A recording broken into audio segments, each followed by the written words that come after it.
This is the Community Preservation Act Committee.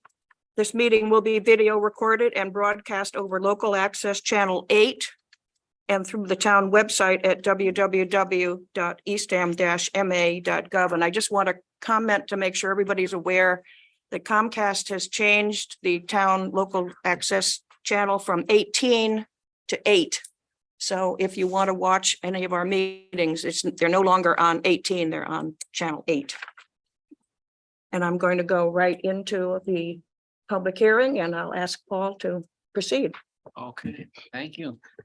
Before we do that, though, if you don't mind, I just want to take a minute, introduce Stacy Wadey is our new CPA redevelopment admin. Okay, welcome. Thank you. And State, how, this is your second week. Third Third week. week. I wasn't here last week. That's Yeah. why. She's still here. She's still here. Still here. She keeps showing up. So it's a good sign.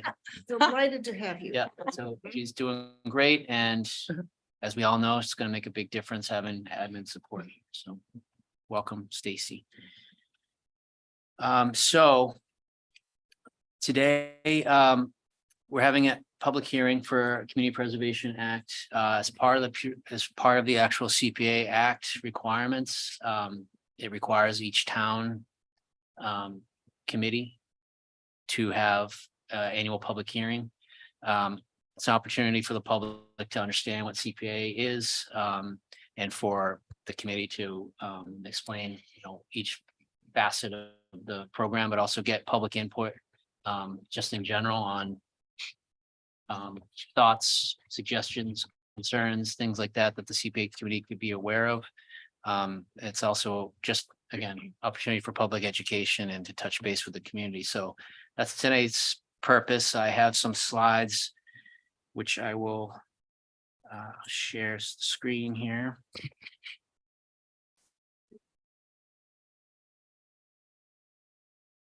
Can all of you see there, the slides are going to be up here. You might want to, if you're interested, if you can't move over to this side, if that's a problem. So I'll run through the slides and then obviously anyone on the committee, please feel free to comment or add to anything that I might be saying or missing or forgetting to say, anything like that. And obviously we welcome comments and questions. So some background community. Sure. Presentation view, I'm sorry. presentation view. Yeah, you can make it go full, Oh, it's easy to read slideshow or, yeah.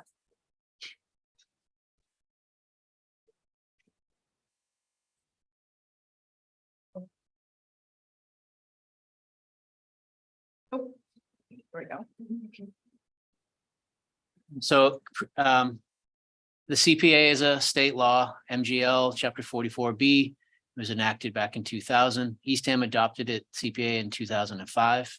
And basically creates a way for communities to raise and set aside funds for community preservation projects. But the projects have to fall within one of 3 categories per the state regulations. But Eastham created a 4th. So the kind of default is open space, passive recreation, historic preservation, community housing are the 3 core CPA categories. But in Eastham, we created a 4th category specifically for active recreation. So we're a little bit different in that regard.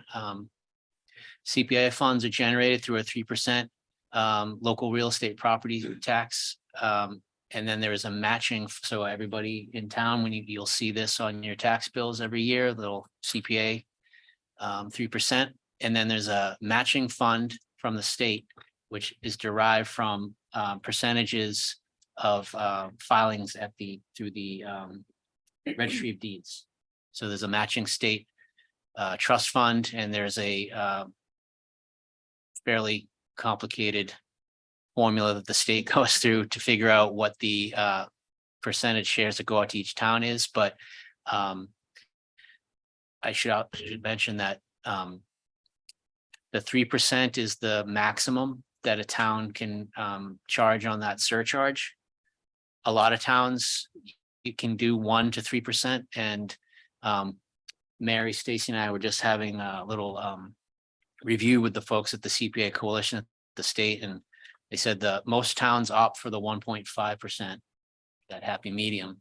But the towns at the 3% get a bigger share of the state fund. So I think for Eastham, we're really leveraging maximum potential from local and state revenue. So when I do that formula, it favors the 3% towns. So I'd just like to add, I thought it was interesting that there are 195 towns, cities, towns that are now involved with the CPA in the state out of 351. And I thought it was very, very interesting that there are a number of towns that are only applying 1.5%. I had never heard that before. So I thought that was interesting.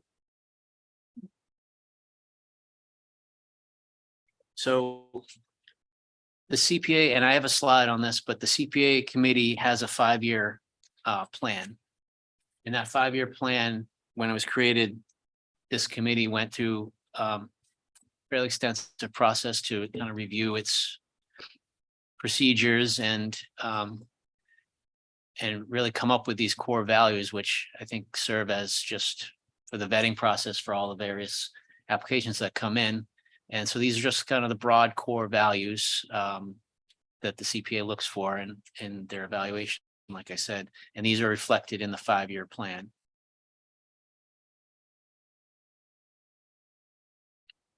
Also part of that 5-year plan is enumerated the guiding principles. And again, this is kind of stated in the 5-year plan for transparency. And so to set expectations for folks that apply for grants, so they know basically what the decision criteria is going to be based on and how the committee makes its decisions and the things that they weigh the merits of the applications against. So I won't read everything, but lead all of these things to the extent that an application can leverage all of these guiding principles and adhere to them and reference them. All of these make for a stronger CP application, something that has a better shot at getting receiving recommendation for funding at town meeting. And a lot of this you see leveraging multiple financial resources to the extent that a project can match the planning and community goals in the various documents. We have a 5-year strategic plan for the town. We have a housing production plan. We have a recreation and open space plan. All of these plans have goals and priorities and action items. And so part of a successful application is really referencing and saying how your application meets those goals or complies with some of those priorities. So that's what this committee looks for in their evaluation process. So obviously multi-use projects that leverage multiple categories of CPA, which we sometimes see. Good example would be a project that has creation of affordable housing, but also maybe has a piece of property that can have a conservation restriction added to it, and it could leverage, or housing that is in a historic building for historic preservation. So those are all great examples of kind of high caliber projects. So who decides how the funds are spent? The CPA committee has representatives from Conservation Commission, Historical Commission, Housing Authority, Planning Board, Recreation Commission, the Affordable Housing Trust, the Open Space Committee, and 2 at-large members. The primary function of the committee is to really review CPA applications on an annual basis, vet them for compatibility with the core principles that we just went through, and ultimately to make recommendations on whether or not those projects should be funded.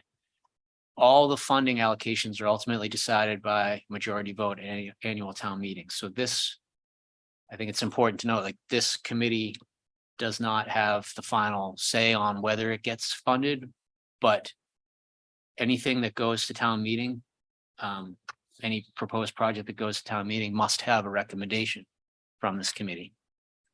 And obviously a positive recommendation goes a long way towards town meeting approval. So it's an important role.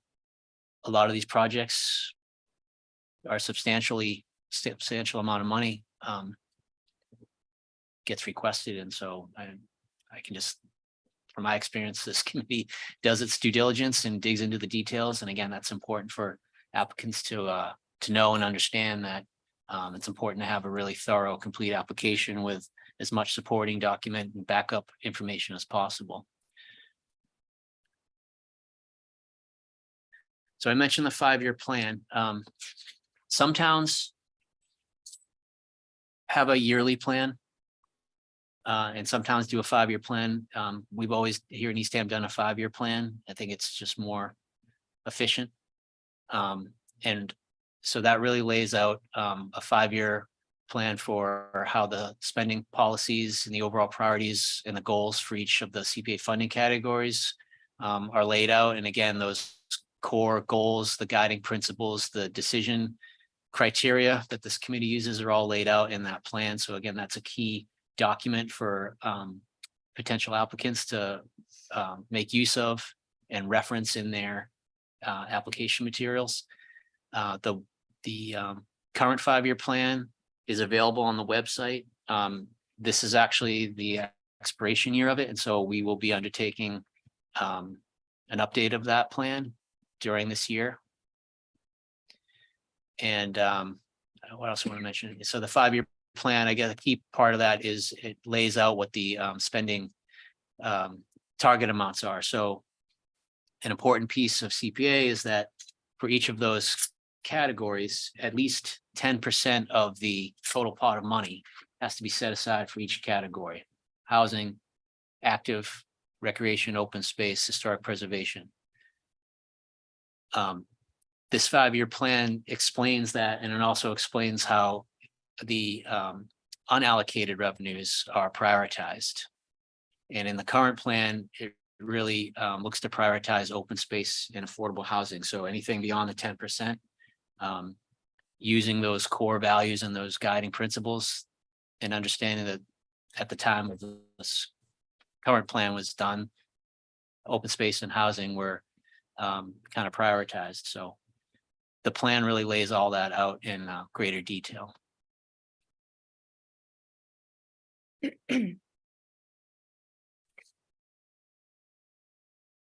Asking me to do, no. Can I just throw in a quick, just to clarify, the projects still have to be in one of those 4 categories, even for the unallocated Oh, funds. yes, Just, absolutely. you can't, yes. but yeah, so that unallocated is a really important flexibility and, collaborating potential. So. Yeah, and I mentioned the 5-year plan has guidelines that talk about those priorities for the unallocated, but they're guidelines. And I know every year it's, there's always a good debate about weighing the merits of all the various projects. So again, it's just important to be familiar with that plan and understanding how the committee operates. So application and funding process. The Eastham Community Preservation Committee accepts applications for funding on an annual basis. Beginning in November. Oh, I should say that's incorrect. It's beginning now. Now. Really, today is the first, really. Today, Is the opening of the committee. I apologize. So our funding application window is open now, and it runs through November 1st. CPC considers each funding application based on the merits of the project, again, utilizing those core values and guiding principles in the 5-year plan. And all of the deliberations and decisions are made in open meetings, and the committee meets monthly. We do schedule extra meetings as necessary, depending on the amount of applications and the complexity of them. And through a majority vote of this committee, they determine which projects to recommend to annual town meeting. As I mentioned before, town meeting ultimately decides whether or not to award the grant money. But we can't put a warrant article to town meeting without a recommendation one way or the other from this committee. So again, it's an important role that the committee plays.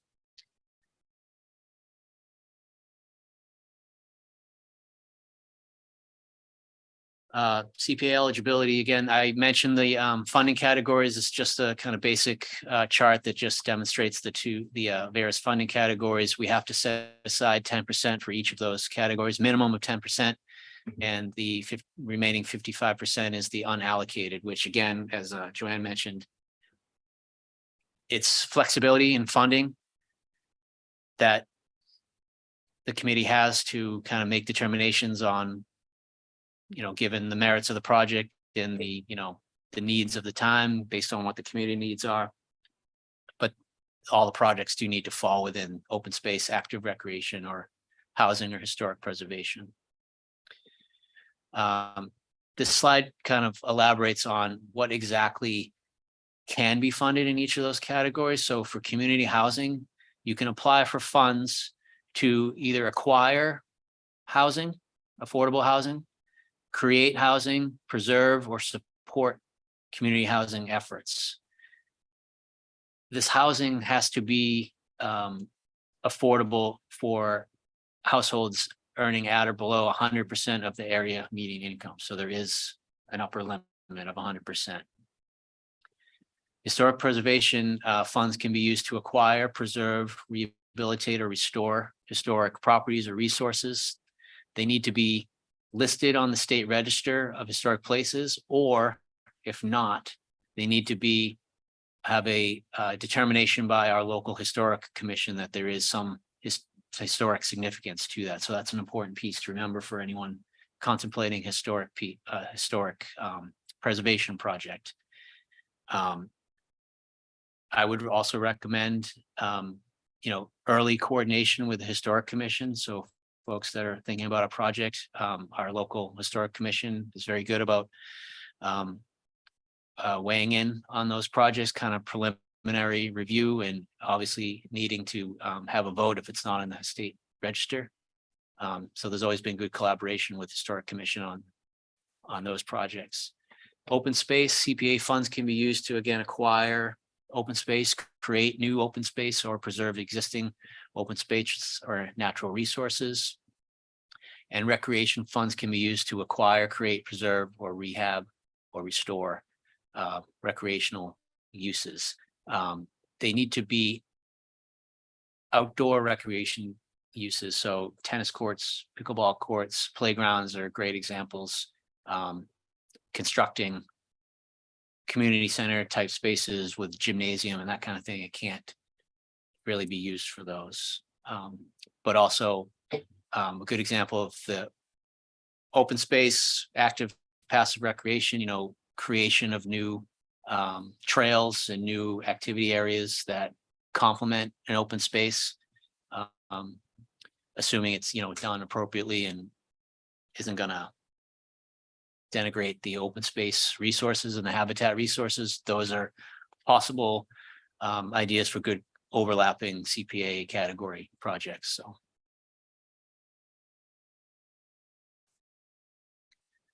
So application information, as I said, the application window is open now. The deadline is November 1st. All of the application guidelines and the application itself are available on the CPA committee website, which is on the town website. And I am available for any questions and to help, and Stacy now will be available to help with any questions or help anyone through the application process. And I think I'm forgetting to mention something important that I didn't put on the slide. Number of applications. So we require, we asked for 10 hard copy applications and a digital application, just so we have enough for proper review by everybody. Sir, you had a question? Well, I thought it was 12. Oh, 12, sorry. 12. and you really need 12 with the move, in the last 5 years. We do, because every member needs to have a Mhm. hard copy in front of them when we're going through our work. You can't really do it online. You have to do it on paper. So I think that was. Oh, Yeah. I know. Yeah, yes, thanks, did you want to Paul. go to this? Yeah, I asked Paul to add this. I wanted to, going back to our guiding principles for CPA, the, multi-use projects is something in 5 and 6 and compatibility with other goals. And each of these 4 categories is really important to Eastham. I think we all agree with that. And since 2007, when things got going after we got the CPA funds, Eastham has had over 100 projects funded. And I don't believe there's ever been a joint one. They've all been in one of these categories, but not overlapping. And so this is an amazing example. Joanne, Sorry, there was a joint one last year. Last year, the Massasoit was housing and historic. housing and historic. Yeah. Great. I Yeah. think that was, I thought it was on one category, but that's a I good, think that was the only one though, I think. yeah. And this one is, Stowe, Mass. This was 127 acres. We don't have anything like this. This was a former golf course and country club, but it's still underway. But the amazing thing about this is that they didn't use historic preservation, but they used CPA funds in all the other 3 categories. And to do this though, and it's still in process, they had to start talking with the owners years Way in advance. yeah, way in advance, and the potential developers. And so it's a really, wonderful story of talking to people early, including developers, and getting things going. So you can check out how the progress is with that. But Eastham doesn't have 127 acre pieces, but we have a number of parcels in private hands that are over 10 acres. And we could do a lot with those. And some of us we've talked with the housing group. And if this came up, if that came up, we'd want to work together on that. We have better resources. We have still some amazing privately owned chunks that we'd love to see smartly developed. So thanks, Paul, for doing that. And we hope there are owners and potential developers out there who want to work with us. You need a little bit, maybe more patience.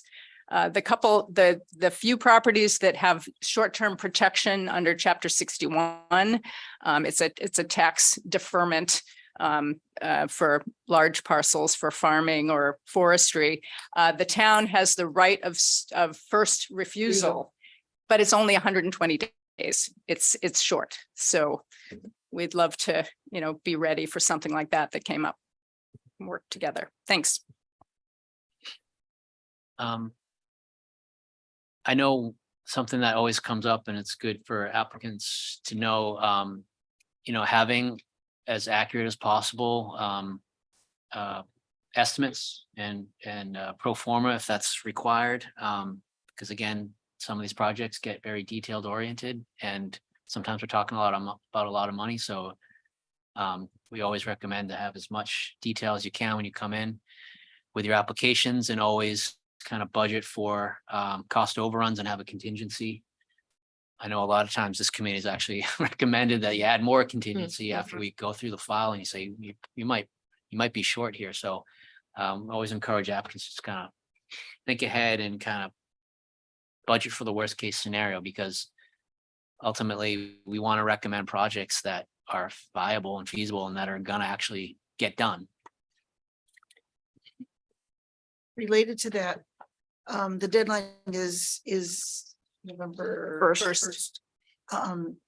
If there's a situation where you are trying to get very detailed cost information, perhaps waiting on responses from vendors or suppliers, please go ahead and submit the application, even if it's not 100% complete along those lines.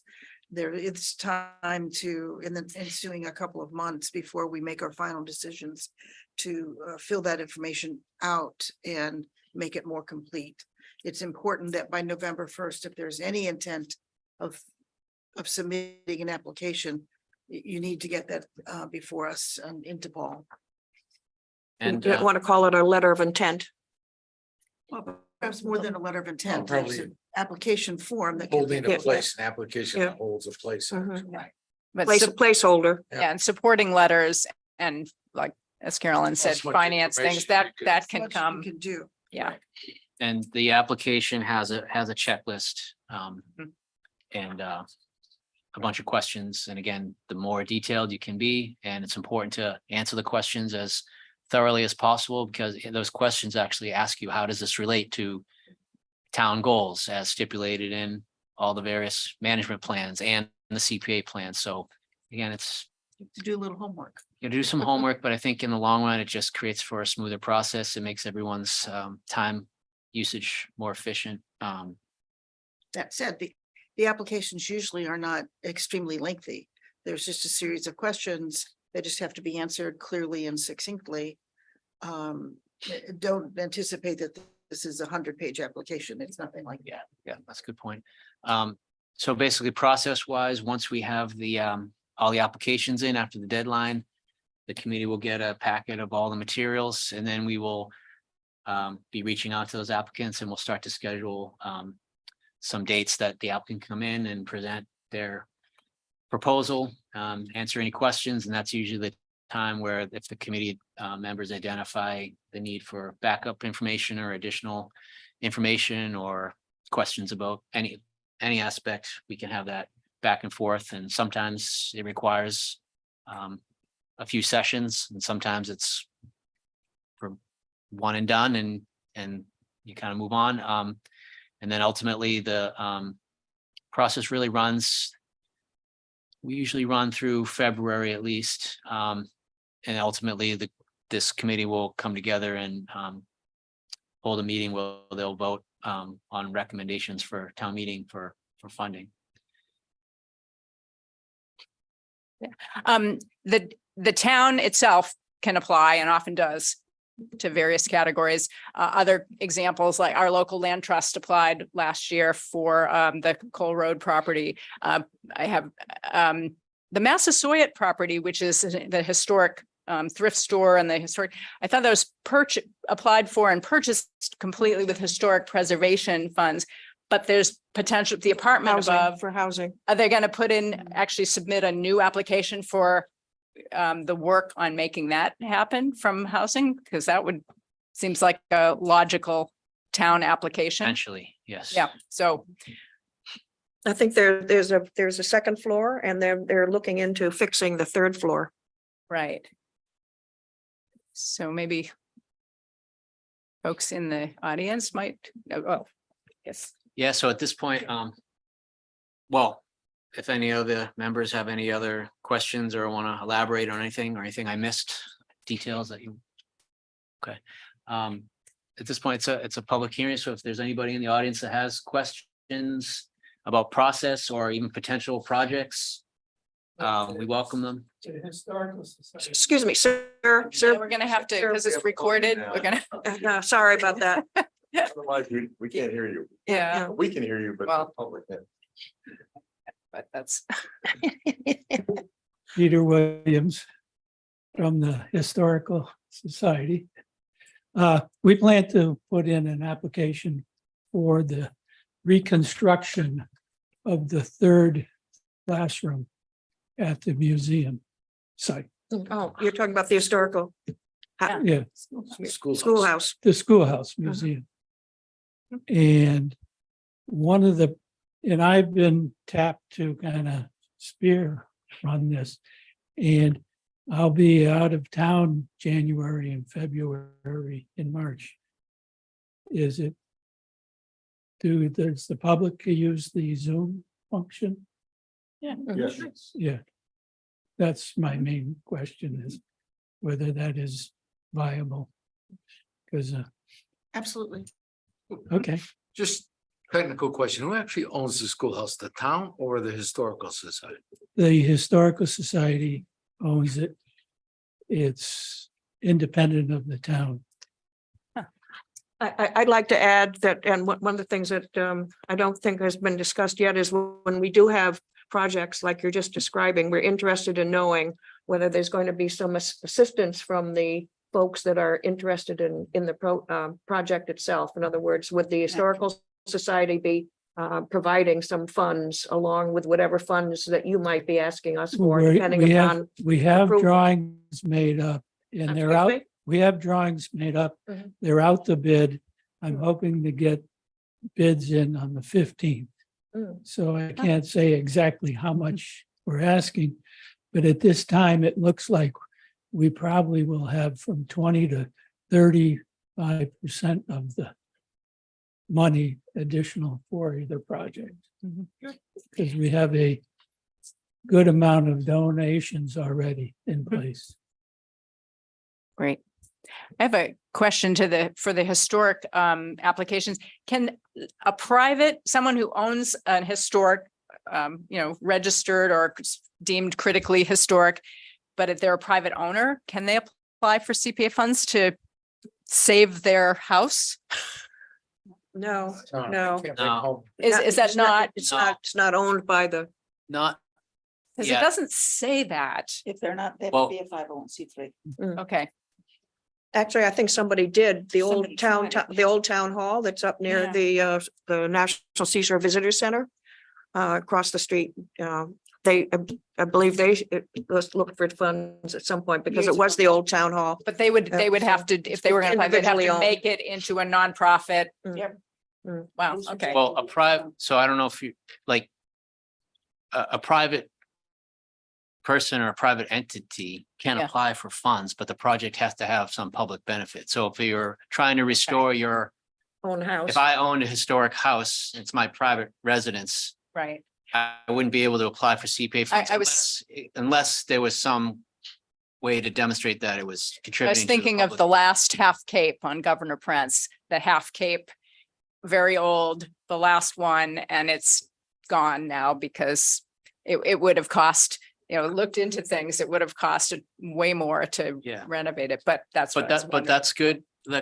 That's a good thing to highlight though, because like I said, if it was just, I'm trying to restore my house, that wouldn't qualify. But if we're trying to relocate, so it might be qualifying if you're trying to relocate that house, the private property owner doesn't want it, doesn't want to And restore it. Trying to save it and somewhere save it. else. If we could save it and relocate it somewhere onto where it's going to serve some public purpose, maybe convert it into a historic, some function.